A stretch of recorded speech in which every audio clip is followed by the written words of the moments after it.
నారాయణ సారే సుబ్బహిది లోపల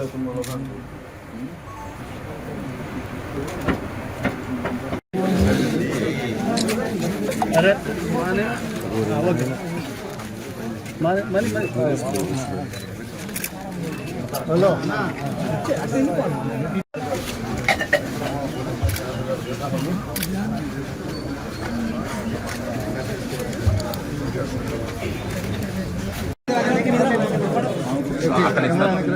हड़ाविड़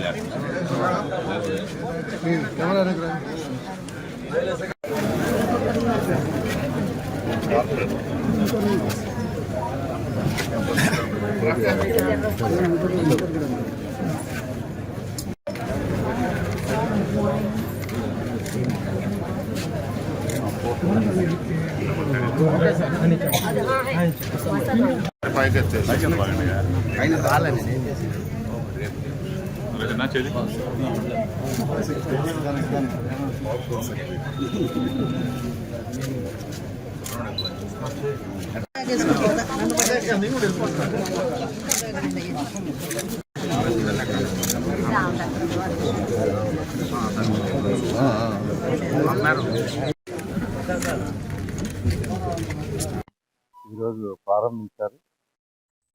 అధికారులు యాక్చువల్గా డిస్కస్ చేయడం జరిగింది. దాంతో రాష్ట్ర మంత్రులు, ఎమ్మెల్యేలు, ప్రజాప్రతినిధులందరూ ఈరోజు పాల్గొన్నారు. నేనైతే ఈరోజు 48వ డివిజన్, ఇది పొల్లుకట్ట ఏరియా అంటారు. ఈ ఏరియాలో ఉదయాన్నే 6 గంటలకి కమిషనర్ గారితోనూ, మరియు ఇక్కడ కార్పొరేటర్తోనూ, మరియు ప్రజాప్రతినిధులతో ఈరోజు నేను కూడా డిస్కషన్ స్టార్ట్ చేయడం జరిగింది. ఇక్కడ ఒకటే 3000 4000 చేస్తానని చంద్రబాబు నాయుడు గారు ఆ రోజు మాట ఇచ్చిన ప్రకారమే స్టార్ట్ చేశాం. అంతేకాకుండా 3 నెలలు అరియర్స్ ఇస్తానని కూడా ఎలక్షన్ ముందు చెప్పారు. అదేవిధంగా లాస్ట్ మంత్ 3000 అరియర్స్ ఇచ్చాం. అంటే 4000 ప్లస్ 7000. అసలు ఈరోజు ఈ రాష్ట్రం తీసుకుంటే ఖజానా ఖాళీ, కంప్లీట్గా ఖాళీ. అన్ని వనరుల్ని అసలు గత ప్రభుత్వం ఏం చేసిందంటే టోటల్గా ఖాళీ చేయటమే కాదు, అన్ని అప్పులు చేసింది. ఏ డిపార్ట్మెంట్ తీసుకున్నా, ఏం తీసుకున్నా అన్ని ఈరోజు అప్పులు ఉన్నాయి. అసలు గవర్నమెంట్ బిల్డింగ్స్నే తాకట్టు పెట్టేశారు. విశాఖపట్నంలో అయితే యాక్చువల్గా సర్క్యూట్ భవన్ అంటారు, అంటే గెస్ట్ హౌస్, దాన్ని కూడా తాకట్టు పెట్టారు. రాష్ట్రంలో ఉన్న అన్ని బిల్డింగ్స్ని తాకట్టు పెట్టి ఈరోజు అప్పులు చేసి రాష్ట్రాన్ని అప్పులు పాలు చేశారు.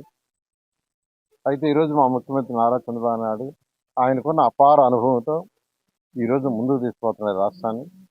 ఒకటే, ఎప్పుడైనా ఒక రాష్ట్రం కానీ ఒక దేశం కానీ డెవలప్ కావాలంటే అక్కడ ఇన్కమ్ డెవలప్ కావాలి, ఇన్కమ్ రావాలి.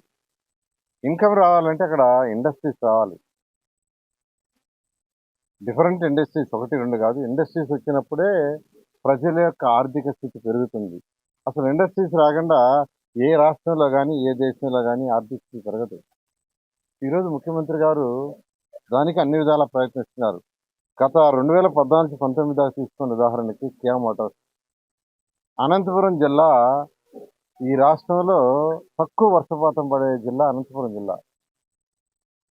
అక్కడ ప్రజల యొక్క ఆర్థిక స్థితి పెరగాలంటే వేరే మార్గం లేక కియా మోటార్స్ తీసుకొచ్చారు. 10,000 మందికి యాక్చువల్గా అక్కడ ఉద్యోగాలు వచ్చినాయి. 10,000 మంది యొక్క ఆర్థిక స్థితి డైరెక్ట్ ఇండైరెక్ట్గా పెరిగింది. అలా ఈరోజు మా ముఖ్యమంత్రి నారా చంద్రబాబు నాయుడు చేస్తున్నారు. నా మున్సిపల్ శాఖ అయితే మొత్తం అంటే ప్రజలు కట్టిన ఇంటి పన్ను కావచ్చు, వాటర్ ట్యాక్స్ కావచ్చు, బిల్డింగ్ ట్యాక్స్లు కావచ్చు, అన్నీ కూడా వాడేశారు. మొత్తం గత ప్రభుత్వం అన్ని విధాలా వాడేసింది. కేంద్ర ప్రభుత్వం అనేక శాంక్షన్ చేస్తే అమృత 8,000 కోట్ల రూపాయలు, ఏషియన్ ఇన్ఫ్రాస్ట్రక్చర్ ఇన్వెస్ట్మెంట్ బ్యాంక్ 5,350 కోట్లు, స్వచ్ఛ భారత్ కింద 2,980 కోట్లు శాంక్షన్ చేశారు 2021లో.